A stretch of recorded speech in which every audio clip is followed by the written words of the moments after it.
In the sunlit yet tension-filled Italian city of Verona, where cobblestone streets wind through bustling markets and tall stone houses bear the crests of noble families, two great households, the Montagues and the Capulets, have been locked in a feud so deep and bitter that not even the elders can recall how it began, and yet the hatred is passed down like an inheritance, poisoning every glance, every meeting, and every casual word.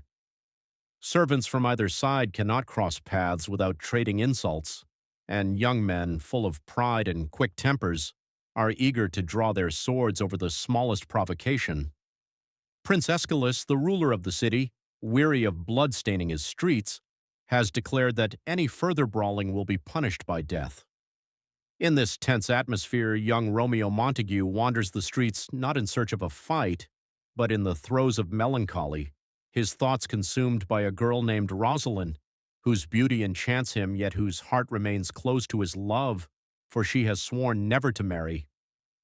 Romeo's friends, his good-natured cousin Benvolio and his witty, sharp-tongued companion Mercutio, tease him for his lovesick sighs and urge him to look beyond Rosalind's rejection, for surely other beauties await his gaze.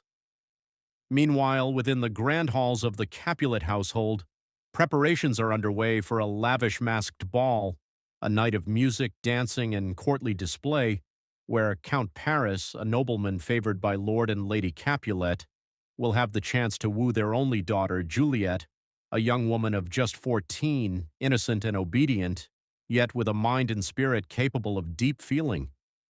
Fate takes its first deliberate step when Benvolio suggests they attend the Capulet ball in disguise, hoping to show Romeo other faces to love, and Mercutio, eager for fun and mischief, insists they go.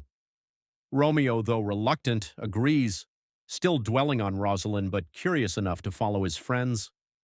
That night, under flickering torches and to the sound of lutes and viols, the Capulet hall fills with guests in colorful masks and flowing gowns, servants gliding between them with trays of wine, and at the moment when Romeo first lays eyes on Juliet across the room, time seems to stop. Her beauty strikes him like sunlight breaking through clouds, and his heart, only hours ago heavy with longing for Rosalind, beats with a new and overwhelming joy. He approaches her, their words forming a shared sonnet, tender and playful, and in that brief exchange they touch hands and share a kiss, each feeling as though the world has narrowed to only the two of them. But when the ball ends and identities are revealed, the cruel truth strikes them. Romeo is a Montague, Juliet is a Capulet, and their families are sworn enemies. That night, unable to sleep, Romeo slips away from his friends and scales the wall into the Capulet orchard, drawn by a force he cannot resist, and hides beneath Juliet's balcony, where he hears her speaking softly to the night, lamenting that he is a Montague and wishing he could cast off his name. Overcome, he steps from the shadows, and the two speak with a depth and honesty neither has known before, pledging their love despite the danger and vowing to marry in secret.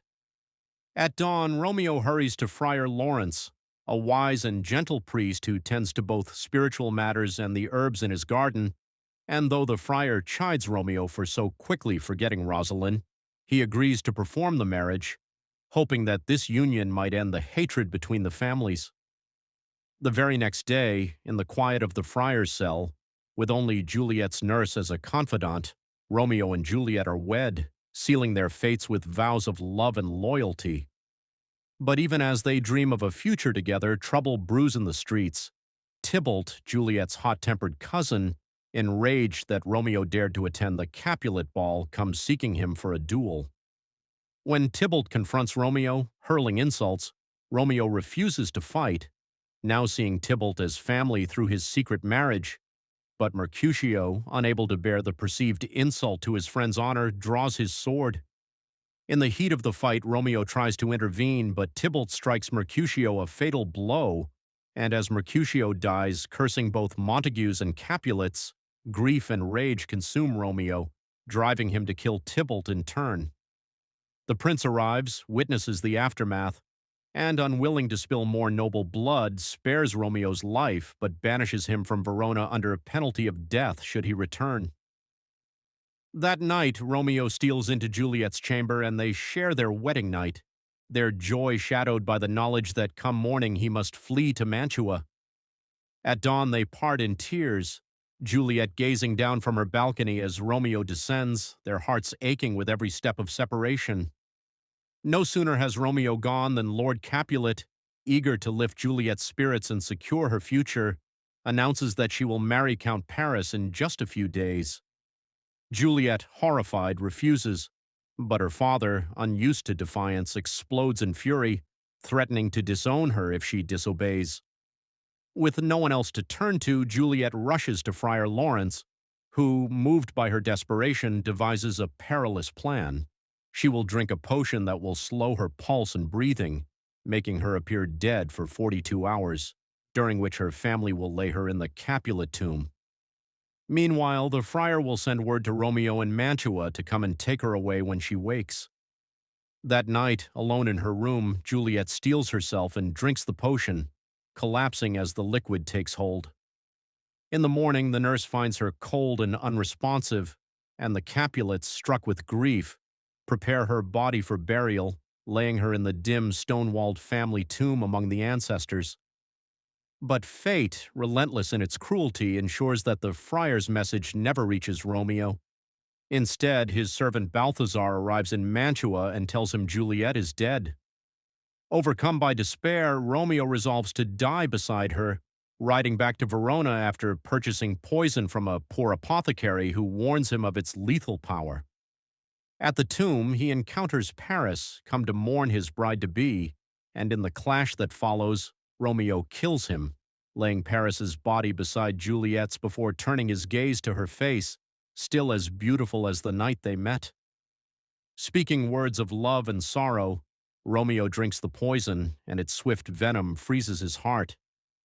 Moments later, Juliet stirs and wakes to find Romeo lifeless beside her, the cup of poison in his hand. Friar Lawrence arrives, urging her to flee before the watchmen come, but Juliet, seeing no life worth living without Romeo, takes his dagger and drives it into her heart, falling across his body. The tomb becomes a place of horror and sorrow as the watchmen summon the prince and the grieving families, who stand over the bodies of their children and hear from the friar the tale of love, secrecy, and tragedy.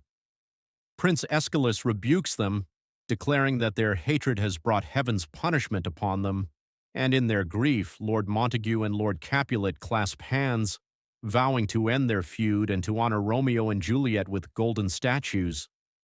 Yet their reconciliation, though sincere, comes too late to save the young lovers, whose passion burned brightly but briefly, snuffed out by fate and the folly of men, leaving behind a timeless story of love, loss, and the price of enmity, a tale that will echo through Verona's streets for generations, whispered in marketplaces and sung by poets, warning that even the purest love can be crushed when hatred reigns.